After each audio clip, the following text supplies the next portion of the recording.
Y así vamos repasando la historia de numerosas familias, muchas famosas y algunas anónimas que hacen a la historia de Trinidad y que convirtieron este distrito en un opulento barrio de Asunción.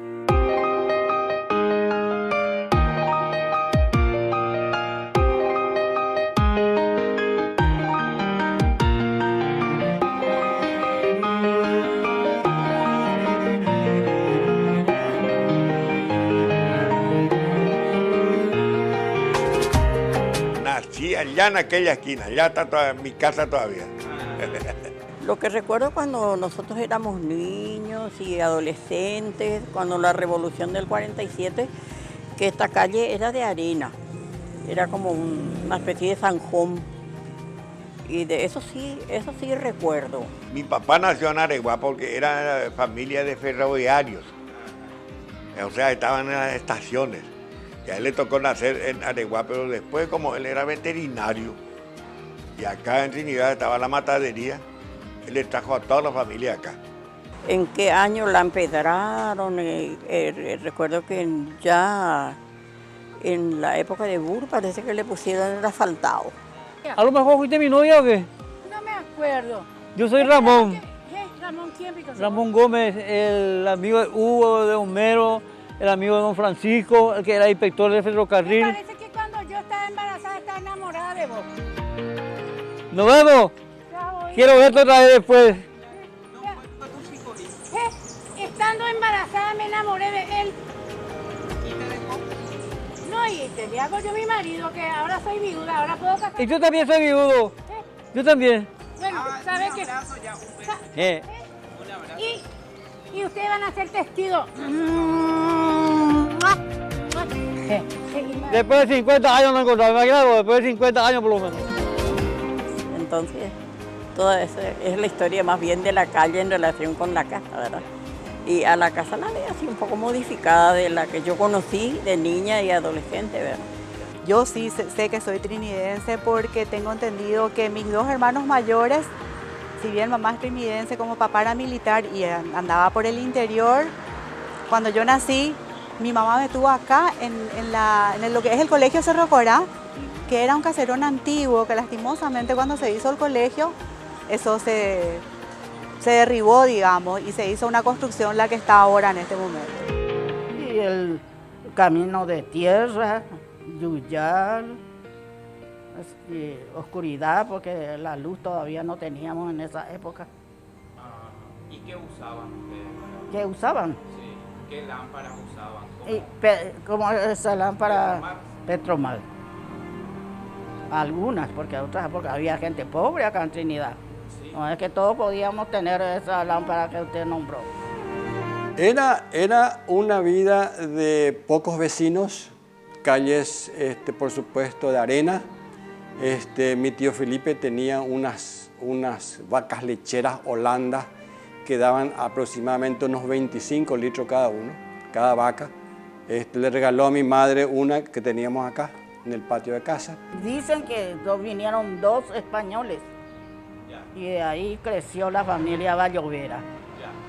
¿Y se afincaron en esta zona? Acá en Trinidad, muchos Valloveras estamos acá, pero ya se fueron. ¿Usted nació acá en Trinidad? Acá en Trinidad. Era inspector general de carne, o sea que el Paraguay no comía carne si él no daba el ok. Era veterinario. El tren venía casi cada media hora, venía de Luque. El tren lechero que le dicen venía a las 6. Y muchas veces si eso perdemos, entonces ya nos íbamos con el tren de las 9 había las 8 también que venía de Areguá.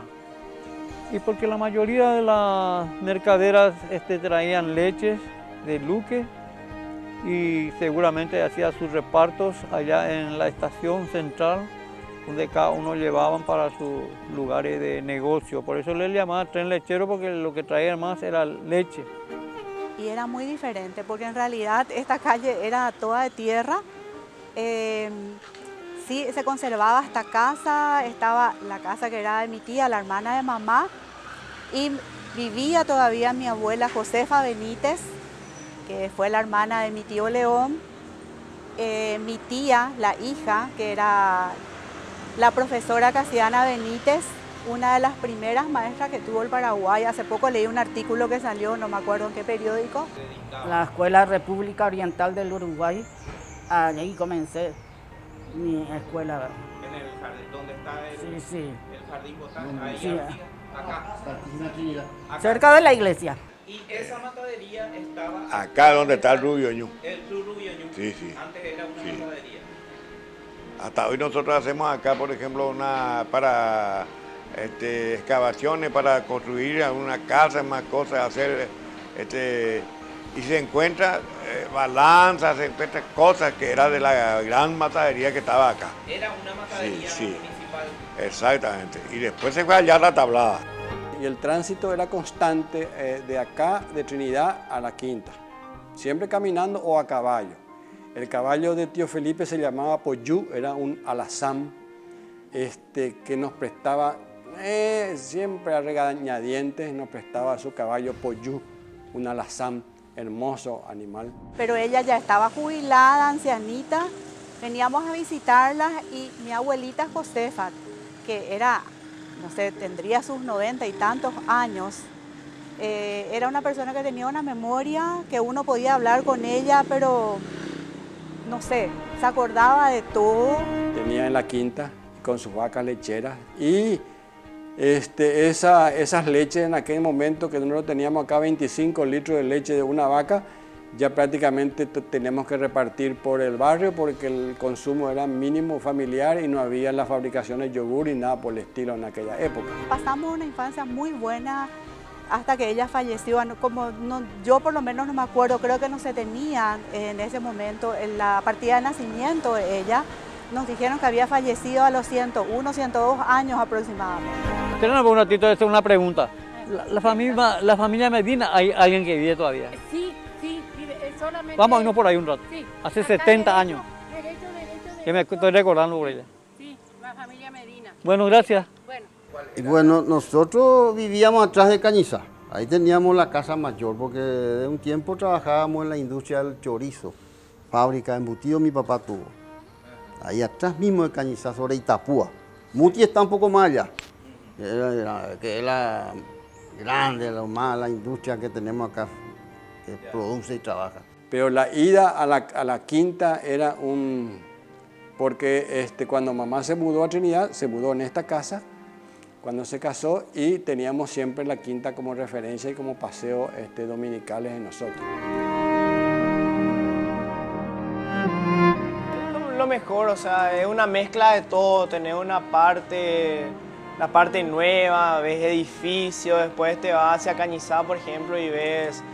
Hay mucha historia acá en Trinidad, de todo hay, o sea, acá te vas al Botánico, tenés historia sobre Carlos Antonio López, acá a cuadras te vas y tenés donde vivía el doctor Francia, o sea, es una mezcla de culturas que te enamoran, vos te terminás enamorándote de Trinidad. La verdad que yo me siento muy orgulloso de estar en Trinidad, especialmente por la historia que tiene Trinidad, por la gente que vive en Trinidad, por los lugares históricos que tiene Trinidad. Y también hace poco he visto que a mi abuelo le regalaron un libro de Trinidad donde él sale. Y yo le robé prácticamente ese libro a él para poder leer. Y mi abuela se plagió porque yo saqué el libro, porque estaba todo en su... Y yo leía hasta hace poco. Y estaba todo encarpetado y yo quité y comencé a leer. Después mi abuela se percató y me comenzó a retar porque saqué el libro de abuelo, pues, ¿no? Y yo quería leer porque él estaba y quería saber más sobre el barrio, ¿verdad? Ya cuando yo me sentí ya no estaba la matadería. Al principio sí estaba acá, al lado de la vía del tren. Eso justamente leí, yo nunca supe eso, nunca. Yo por medio de ese libro yo supe que existía un cine acá, que estaba acá en San Carlos, creo. Y que ellos eran todos dueños, vamos a decir, sí, operadores. Yo recuerdo que en mi juventud o criatura, jugaba balita a plata y ganaba la plata y le daba a mi hermano para comprar el pan en ese momento. Eso frente a Cañizá, ahí jugábamos.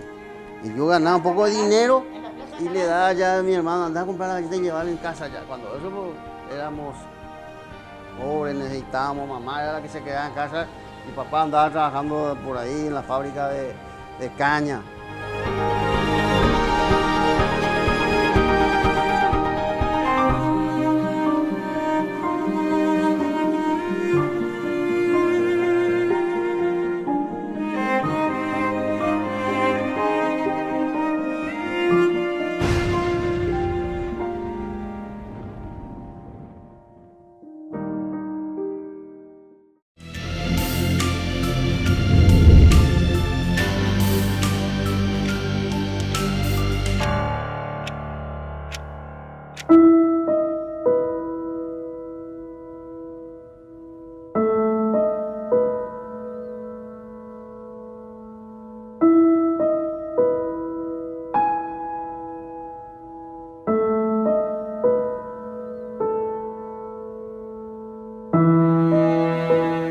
María Griselda Schreiber Caballero, hija de Clara Benigna Caballero Duarte, que ella pintaba fotos, era en blanco y negro, era la que le proveía de fotos en colores a todas las casas fotos.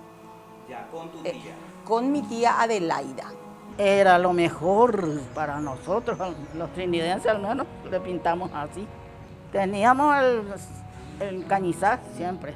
¿En Cañizá? Sí, siempre. Y por ahí surgió el Rubio Ñu, ¿verdad, papi?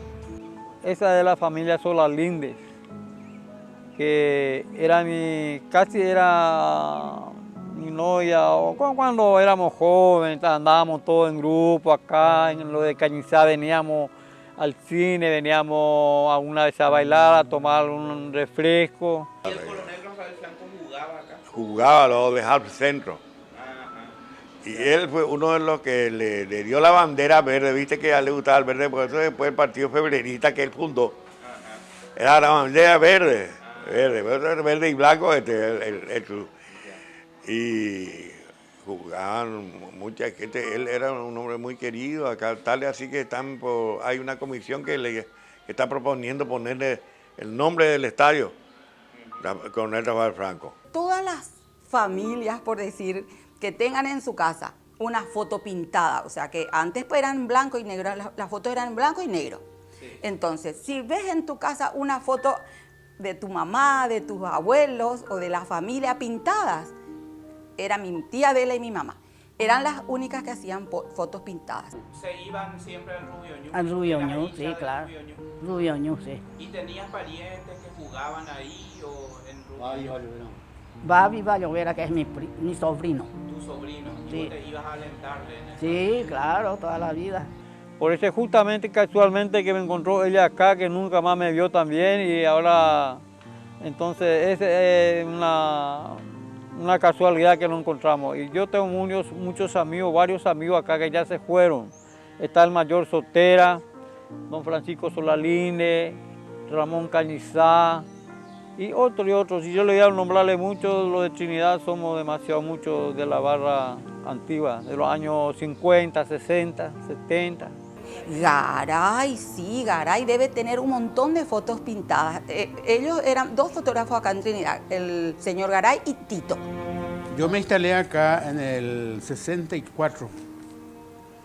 Yo comencé con la fotografía cuando salí del servicio militar. Del Cuerpo de Defensa Fluvial, yo era estafeta y venía a hacer el recorrido por el centro para hacer los encargos de los tenientes y eso, todo eso. Bueno, primero la caña era sobre el primer presidente de Villa, allá lejos. Teníamos ahí primeramente la fábrica de miel. ¿Tenían una fábrica de sí, miel negra? En la miel negra. Y vendíamos, sí, porque la caña dulce se traía y ahí se preparaba. Hacían un trapiche. Claro, se tenía ahí, se llevaba a otro lado para hacer la caña, porque de la caña de azúcar se hace la caña. Y la verdad que estaría bueno enfatizar un poco más en la historia, o sea, depende más de vos, de tu forma de ser. No, o sea, un señor, por ejemplo, no va a venir y te van a hablar de Trinidad, pero no hay ese espíritu de amor hacia tu pueblo, lastimosamente. Esta técnica ellas traen ya su papá, mi abuelo, Abelino Caballero de Quindú.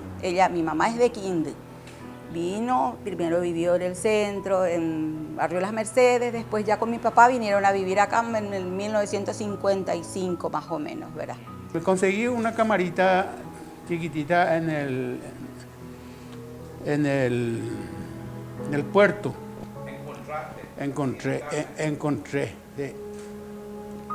Encontré la cámara ahí. Sobre un barco estaba la cámara y unos vasos ahí. Se olvidaron, los muchachos estaban tomando, había sido, y dejaron ahí. Yo me agarré y me puse y me llevé. Mi tía era más bien dedicada a todo lo que era de la guerra, del Chaco. Ella trabajaba más con el gobierno, por decir, ¿verdad? Fotos de militares, fotos de... pero más dedicada, ella tenía una historia luego, hecha una filmación, todo eso que hoy en día se ve es de mi tía Adela. Después me fui a mostrarle al fotógrafo que estaba en el camino de entre Estrella y Oliva.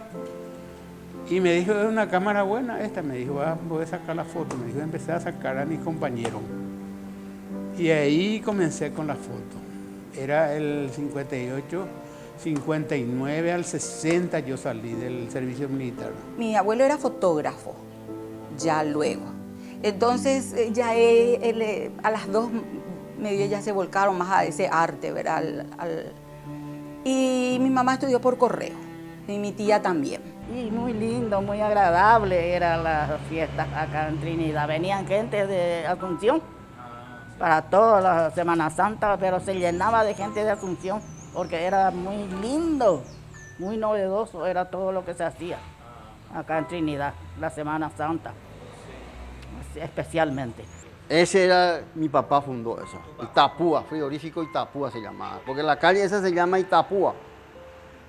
Ahí a una cuadra nomás de Muti, que es el famoso acá en Trinidad. ¿Y qué te acordás de eso? Yo trabajaba ahí con papá. Las épocas de Semana Santa, cuando nos íbamos a la misa a recorrer con las procesiones de toda esa semana, ¿verdad? De irnos a la iglesia, de asistir a todo lo que eran esos eventos religiosos, ¿verdad? En Trinidad me instalé en el 64, vine acá. Este era un lugar, un ranchito era que estaba medio arriba así. Yo desmonté ese para hacer este edificio. Alquilé el salón, la casita, unos 2 años por ahí. Después el señor iba a vender y como no vendía, yo le pregunté por cuánto quiere vender. Y me dijo, yo quiero 80.000 guaraníes por él, me dijo. Y yo te voy a dar los 80.000, le dije. Bueno, presté la plata de un prestamista y yo compré el bar, acá el lugar. Esto prácticamente lo que a ella fue sacándole su trabajo fueron las fotos. Primero vinieron las fotos Polaroid, que ya empezaron a venir en colores al instante y eso hizo que perdiera un poco. Y lógicamente ya perdió totalmente cuando vinieron ya full las fotos en colores. Y empecé a trabajar acá. Fotografía, puse ahí un letrerito y todo el mundo ya me conocía. Me iba en las fiestas, en los 15 años, en las bodas, debut de niñas en sociedad, cuando eso se hacía en el Rubio Ñu, en el 12 de octubre, en el General Caballero. Había una pista ahí donde era el diario, se llamaba Pista La Preferida, ahí en Artigas y Brasilia, ahí es donde estaba el diario antes. De igual modo seguía teniendo, pero ya muy poco escasas ya eran las fotos que le traían, de esas que por ejemplo seguían siendo en blanco y negro y de repente le agarró humedad y necesitaban que la retoque, que la restaure. Entonces ahí sí traían los fotógrafos, ¿verdad? O bien traían fotos antiguas que yo quiero que me recuperes la foto de mi abuelo que falleció, qué sé yo. Entonces sacaban una foto, los fotógrafos la traían a mamá para que pinte y después volvían ellos a sacar para que ya salga en color. ¿Verdad? O sea que le daban el color y después los fotógrafos les volvían a sacar y ya era la foto en color, hecho ya con la foto en color que ya vino para reemplazar, ¿verdad? Lo que más trabajé fue en las escuelas, en el Colegio del Puerto, en la Escuela Artigas, y acá Uruguay, todas las escuelas por acá siempre. Emilio Ferreira, todo eso. Y revelábamos las fotos. Yo revelaba las fotos. Yo me iba a comprar los lunes para preparar el revelado. Venía preparada el revelado y a las 3, las 4 empezaba a hacer el revelado. Y poníamos ahí para que se seque el negativo y el día siguiente todo sequito ya empezábamos a hacer las copias con mi señora. No, y la verdad que, o sea, que se mantenga siempre así como ahora.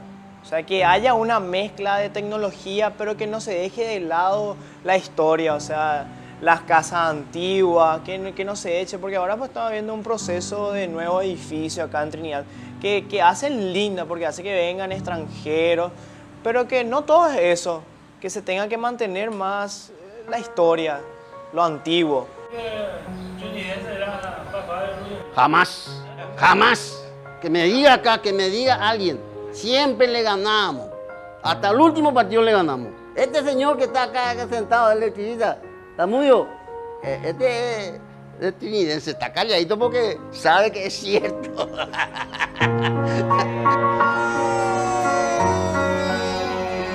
De Rubio Ñu, por Iván González Ferreira, está ganando Rubio Ñu de visita aquí en el Martín Torres por 1-0.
Hola, soy Lizy Gómez, tengo 15 años y soy la nieta de Darío González. Yo crecí acá cuando tenía 5 años, vinimos en el 51 de Peña Hermosa, donde mi papá estuvo confinado por cosas políticas.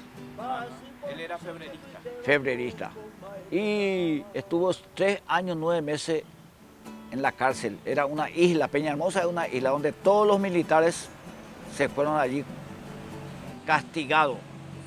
Y ahí esa isla nadie se podía escapar según los libros, dice que ver. Yo tenía 5 años, algo ya me acuerdo de la isla. Yo ya vine ya un poquitito grande, en el 51. Soy actriz y cantante, realicé muchas obras teatrales, audiovisual también, y también canto. ¿Qué recuerdos tenés de tu abuelo o que te hayan contado de él un poco? Y yo nací en 2002 y ya no pude conocerle, pero siempre me contaban sobre sus historias, así como le estaba contando mi tío, sobre las historias que iban detrás de las canciones. Y sí, más bien ellos me inculcaron hacia el arte. Eso es lo que tipo, me llega. Original acá en Santísima Trinidad. Él nació acá. Y sé que vivía allá hacia la caballería. Tenía las casas de los padres. ¿Y cuándo se mudaron aquí? Y nosotros nos mudamos acá, vinimos ya en el 51. Acá en la casa de mi abuela y después ya vinimos acá. Con él 52, 2, 3 años más. Este era su escritorio. Acá está, esta piecita era su escritorio. Acá él escribía, se sentaba a escribir y allá tenía una de su sillón, abajo del guapón, ahí se iba a escribir también. Pero él siempre, yo me daba cuenta que él usaba mucho el diccionario. Acá estaba escribiendo y a su lado tenía el diccionario. Había sido, ¿para qué? Posiblemente para ponerles las palabras exactas. Y uno que no sabía, hay palabras difíciles. Hay un poema que se llama Bienvenida. Que es de tu abuelo. Que es de mi abuelo. De ¿Cuándo escribió? 1950. Y Que sí tiene una historia. sí, tiene una historia. Es que él fue excombatiente de la guerra del Chaco y él estaba prisionero en Peñahermosa. Entonces él aprovechó y escribió ese poema. Y acá solamente entraba carreta, yo me acuerdo, era acá lodo, puntada, nadie, acá camiones, eso no, llovía y ya no había forma de entrar. Nosotros acá éramos mitad ahí. Entonces casi era un caminito. Y vamos a ver, después vieron acá después, ahora, porque le voy a contar por qué tal vez se le llamó primer presidente, porque por acá se iba a bañarse el mariscal Francisco Solano López. Mi papá contaba. ¿En dónde se bañaba? En el famoso arroyo Itán. Es otra historia que mi papá siempre decía, él ya sabía. Mariscal López, primer presidente, don Carlos Antonio López. Pero su hijo dice que pasaba, se iba sobre caballo acá y acortaba pues acá. Ya se bañaba allí, cuando eso era cristalino. 11. 11 hermanos. De la familia después de casar mi papá. 6 varones. Tu papá se casó con doña Petrona Veloto. De Cristal. Y ahí Cristal. con 11 hermanos. 11 hermanos. Yo soy el mayor de todos.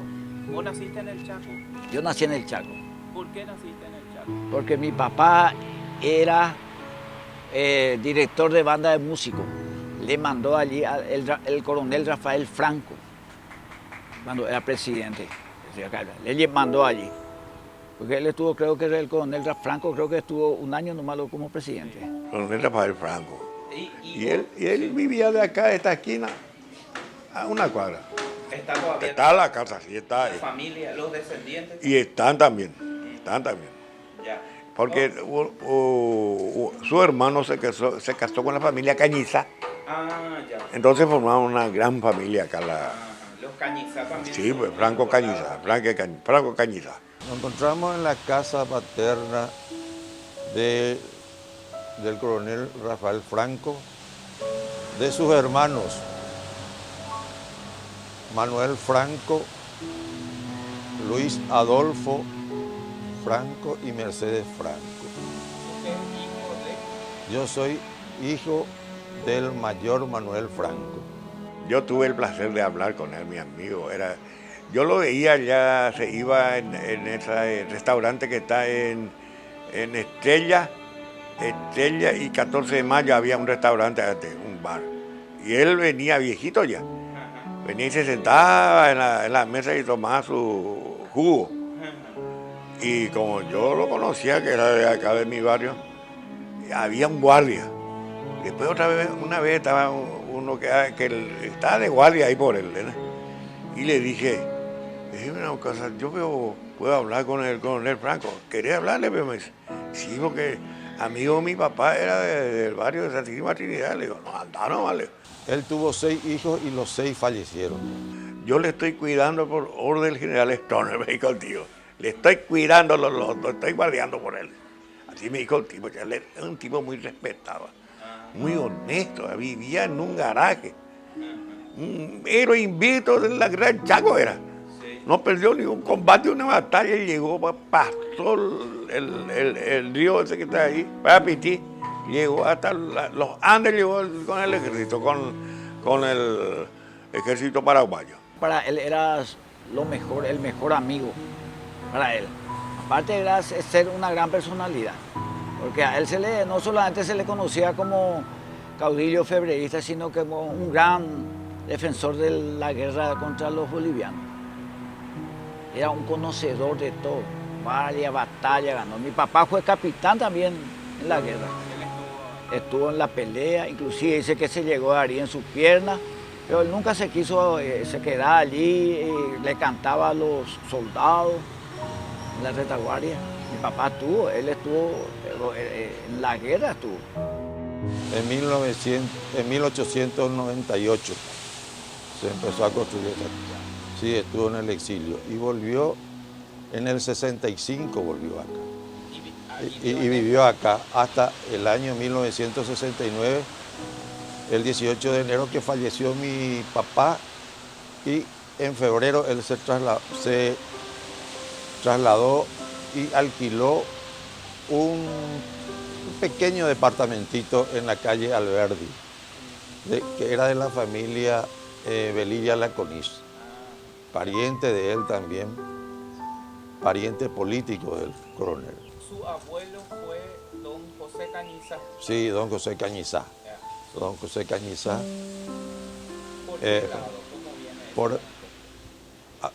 Fue mi abuelo materno, por el lado de mi madre. Ellos vivían acá enfrente vivían, y a mi papá no le costó mucho seducirle por lo visto. No tuvo que trasladarse largas distancias para conocerle y visitarle a la que fue mi madre. Que sean bienvenidos, amigos compatriotas, en estas grises playas de la desolación. En homenaje grato, hoy suelto las gaviotas, que cautivas vivían en mi dura canción.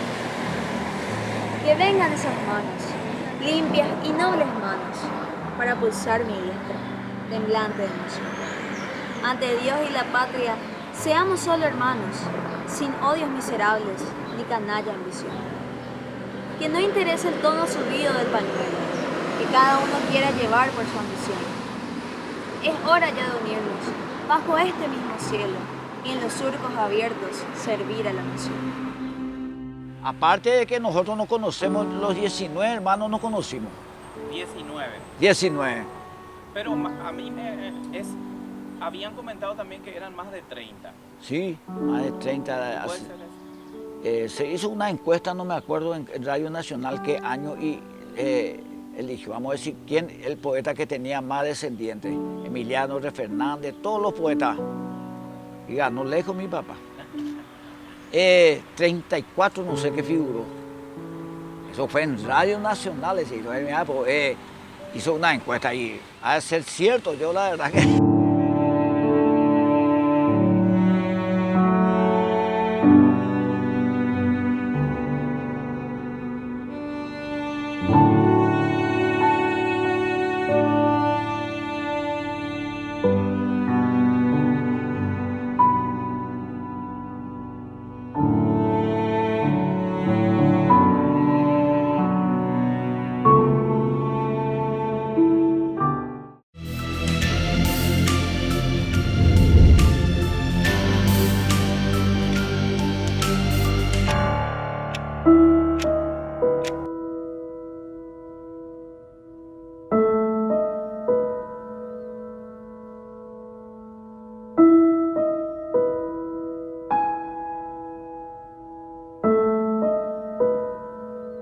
A mi hermano, el cadete Alberto Anastasio Benítez, le mataron un 7 de diciembre del año 62.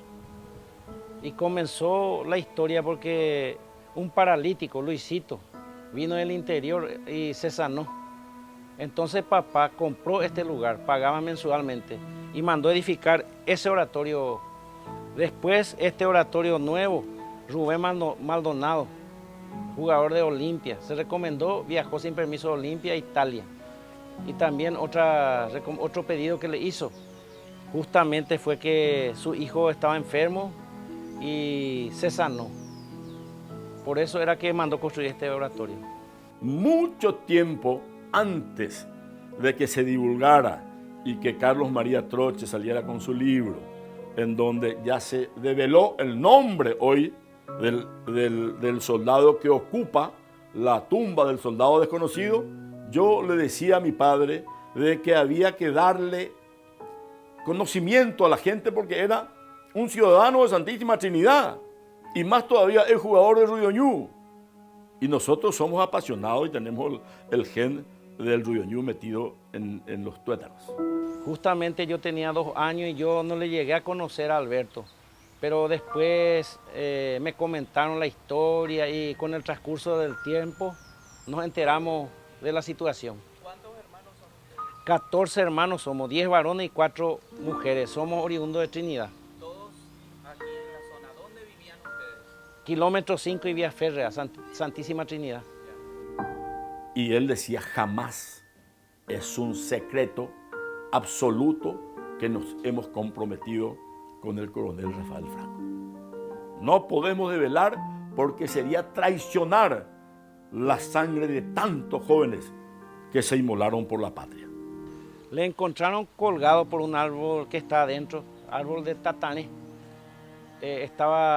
Dicen la gente que nos contaron a nosotros que estaba atado con una corbata, pero con una corbata que no era de él, con el tiempo se descubrió. Tenía las iniciales AAB y se encontró VAR. Y ese vive todavía, es capitán de navío, retirado, Baltasar Ángel Romero. ¿Con la corbata de él se le encontró? Con la corbata de Baltasar Ángel Romero. ¿Ustedes llegaron a hablar con él? No, con este Baltasar Ángel Romero nunca llegamos a hablar. Él dijo que iba a hablar cuando estaba agregado militar en otro país, pero nunca habló. Pero ¿qué pasó con él? En el 36, el coronel Rafael Franco llega a la presidencia de la República también por los avatares políticos, que no, es el tema en nosotros analizar. Y sus edecanes, entre ellos Vicente Machuca, le dicen en el momento que vienen a inspeccionar la obra, el 12 de octubre del año 1936 se inauguró el Panteón de los Héroes. Él lo remozó, ustedes saben muy bien, que fue el hombre que reivindicó el sacrosanto nombre de nuestro máximo héroe, el mariscal Francisco Solano López. Y le inculparon al capitán Napoleón Ortigosa, al capitán Falcón, al capitán Ortellado, y a Brites y a Obando, al suboficial Obando. Ortigosa se fue 25 años preso, Obando se fue 21 años preso, y la orden para Brites era que muera en prisión, y murió en prisión. No le daban medicamentos ni alimentos. Y el capitán Ortellado y Falcón se escaparon en prisión militar Peñahermosa después de 8 años y se fueron al Uruguay. Entonces le dice, mi excelencia, en guaraní, Franco hablaba un lenguaje muy sublime guaraní, yuku guaraní. Yo fui testigo porque le cebaba a su tereré acá, en ocasiones, un vino de honor, como decía papá. Y le dice, estoy con ya inaugurar, ha venido a faltar algunas cosas. Y Franco usaba mucho el término mitad. Se da la vuelta y le dice, va o faltar en mitad. Falta la tumba del soldado desconocido, que existe en cualquier monumento histórico de todas las sociedades civilizadas. Y el Franco entonces le dice, le recó razón de mitad. El UCP teléfono, el teléfono que tenían antes, ustedes conocen como periodista, el teléfono a magneto, PMS de Sicoroni. Mi padre estaba como comandante de la base aérea de Concepción, preparando a la Fuerza Aérea porque Bolivia no había desmovilizado todas sus tropas y estaban con intenciones de realizar la actividad bélica en cualquier momento. Demostró la irregularidad en el proceso Ortigosa y su inocencia y cobró al Estado paraguayo. Se supo después porque papá era segundo comando del RI-14 y justamente en esa época teníamos un hermano Teresio Benítez y dice que el capitán Colmán le jugó todo mal a mi hermano Teresio y después papá casi le aceptó a este capitán y se fue castigado papá en el Estado Mayor, se le sacó como segundo comando y se le sacó al coronel Enrique García de Zúñiga, que era comando del RI-14. Le llama a papá, le dice, Sicoró, me mandó a Pamo Pañaño, Sicobabe. Se mandó, excelencia. Bueno, el UTC APE ya Mongueta Panteón de los Héroes en la tumba del soldado desconocido. Papá va a Boquerón, porque él con sus camaradas hicieron el puente aéreo y estuvieron en Boquerón y conocían la tumba donde lo enterraron a Francisco Estigarribia. Llegó a Cabo Primero, alias Chicobá.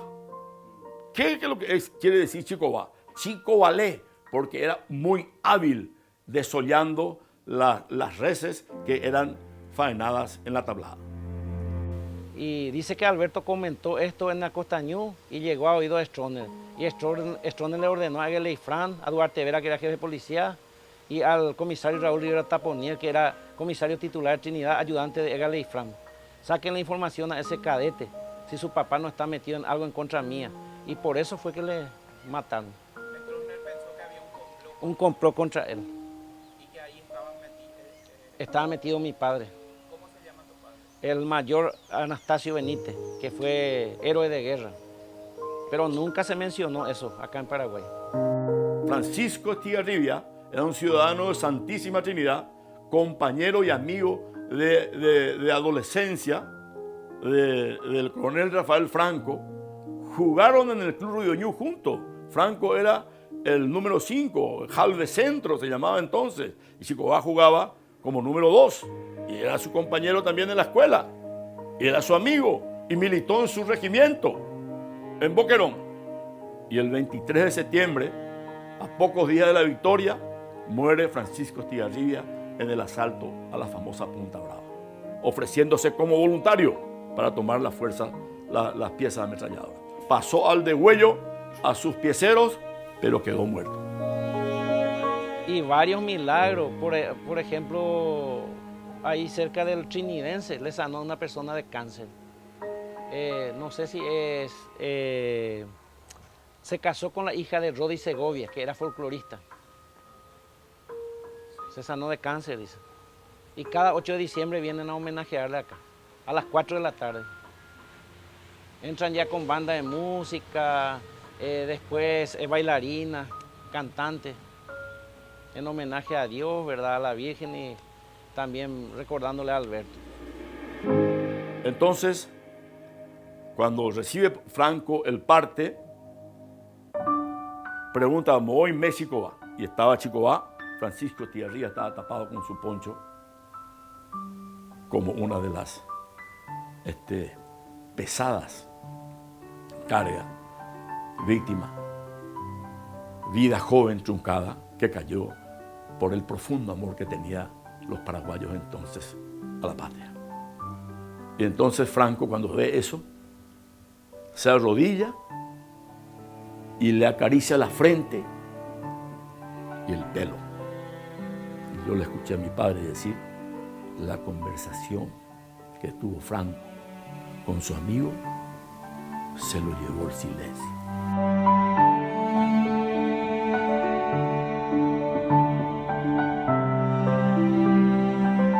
Y donde él pisó, él estaba semi arrodillado y salió el agua.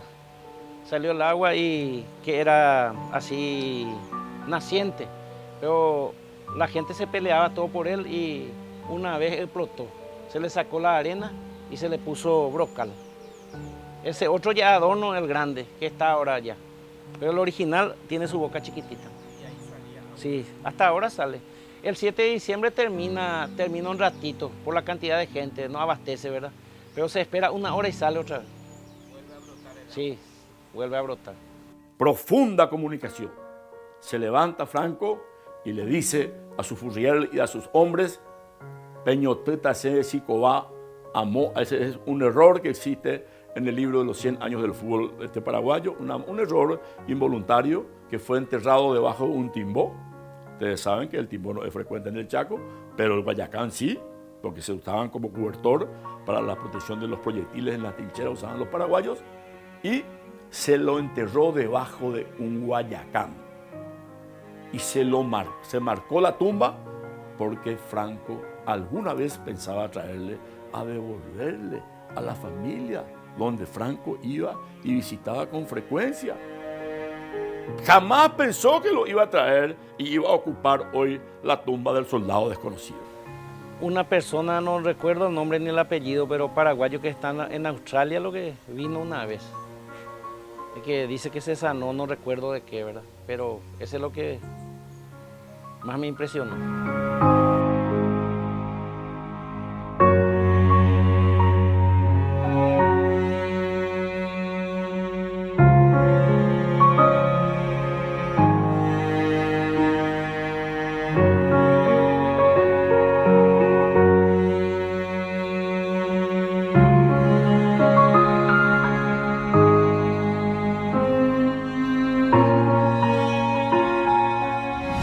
Acompáñanos a seguir en el próximo capítulo descubriendo mucho más de la Asunción Escondida.